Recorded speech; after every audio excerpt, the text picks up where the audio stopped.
Bueno, hemos querido contar con la opinión de uno de los pioneros que decidieron hacerse insumiso y que acabó incluso pisando una cárcel por no querer hacer la mili ni la objeción de conciencia. Mariano Gómez, muy buenos días. Hola, buenos días, Egunon. Un placer saludarte. ¿Qué recuerdos tienes de esta fecha? ¿Forman ya parte de esa nebulosa de la vida de uno o todavía están muy claros? Yo creo que todavía están claros, ¿no? Es verdad que ahora cuando es un aniversario y la gente te pregunta por qué salen los medios, vuelves a recordar, ¿no?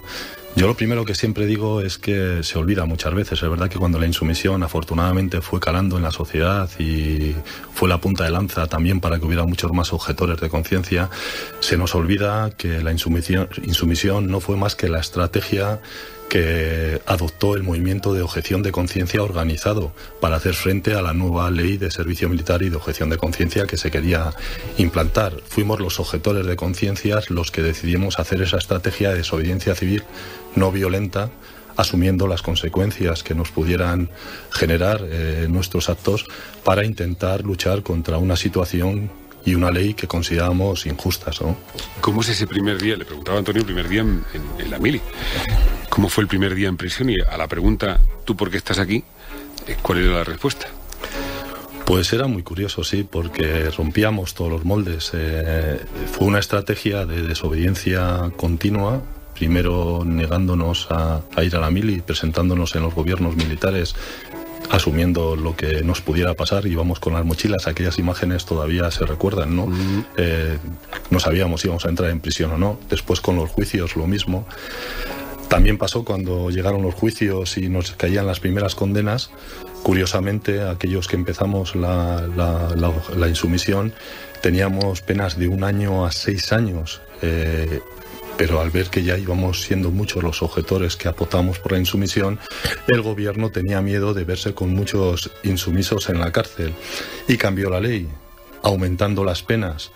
Pero eso tenía trampa. Lo que quería era que los objetores que empezamos el camino de la insumisión nos iban a meter solo 1 año, pasa siempre, si no tienes antecedentes penales te daban la remisión condicional de las penas y no tendríamos que ir a la cárcel. Pero los nuevos que decidieran seguir nuestras estrategias sí que tendrían que ir obligatoriamente porque era un mínimo de 28 meses.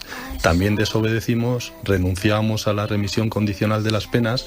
Eso suponía un shock para los propios juzgados y para los propios empleados de las cárceles. Aparecer allí voluntariamente ya era... ¿Cuántos años tenías entonces, Mariano? Tenía 22 años cuando decidí hacer la objeción de conciencia y la insumisión, la adopción, y ya cuando entro en prisión tenía 26. Fue un proceso de 4 años. ¿Te acuerdas todavía el número de preso?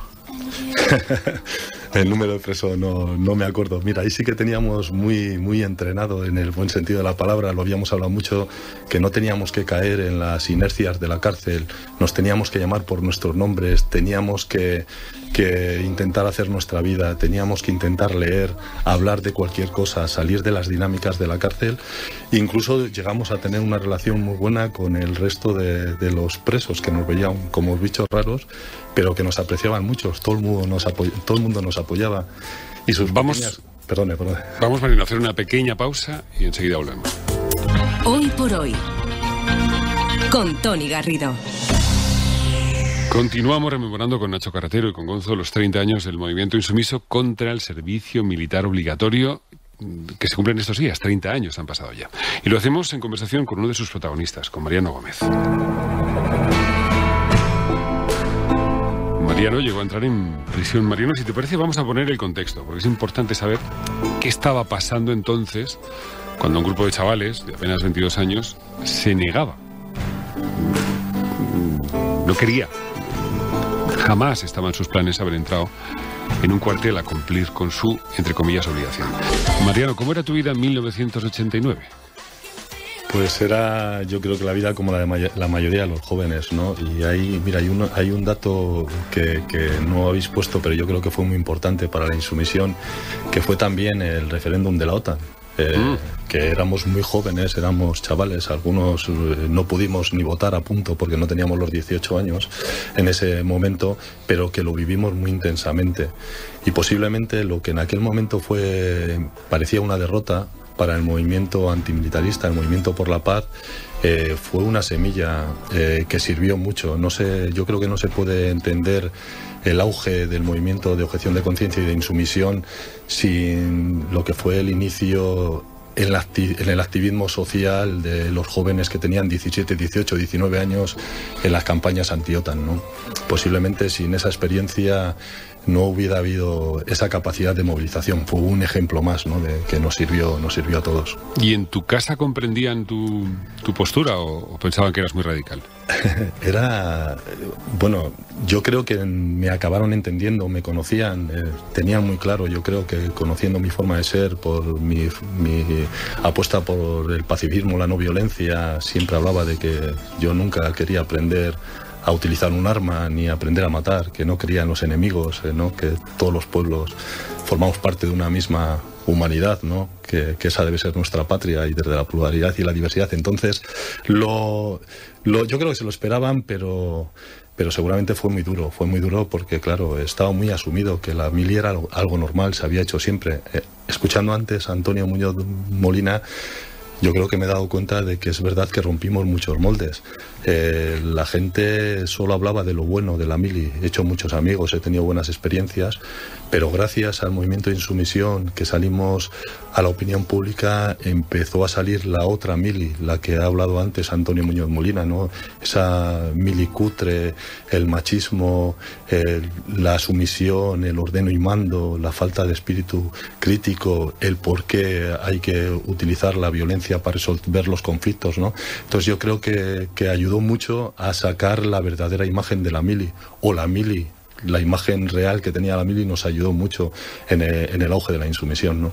Antes hablábamos, Gonzo y yo, de que en realidad nosotros, al pedir la prórroga, etcétera, en realidad había una atmósfera de que sabíamos que no íbamos a hacer la mili, que no era una amenaza real para nosotros, pues que nos acusaran de insumisión, etcétera. Yo creo que era una generación posterior. Tú en realidad sabías que había esa amenaza real, pero tú llegabas a plantearte, bueno, si sigo adelante voy a acabar en la cárcel. ¿Nunca te planteaste y dijiste, oye, tengo dudas, yo no quiero ir a la cárcel? ¿Nunca flaqueaste en eso o siempre lo tuviste claro? Yo creo que también en eso fuimos muy diferentes a lo que se llevaba antes en otros movimientos políticos o sociales, ¿no?, que parece que se toman decisiones y todo el mundo tenía que ir, como se decía entonces, a piñón, ¿no?, y que no valían las diferencias. Hubo debates muy duros, muy fuertes, porque la táctica o la estrategia de la desobediencia sabíamos que nos podía conllevar a penas de prisión y a una represión que no sabíamos cuánto tiempo iba a ser. Pero luego respetábamos muchísimo y se decía siempre las decisiones individuales.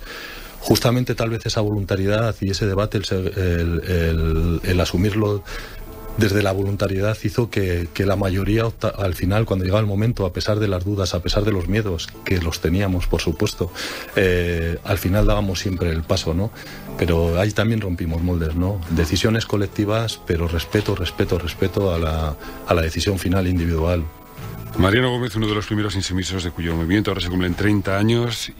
Yo, en nombre casi de mi generación, te doy las gracias, Mariano, porque gracias a vosotros rodasteis un sistema, por supuesto, que hizo que los demás pues tuviéramos otras oportunidades y que finalmente, 12 años después, desapareciera el servicio militar obligatorio. Mariano, muchísimas gracias. Muchas gracias a vosotros. Un placer.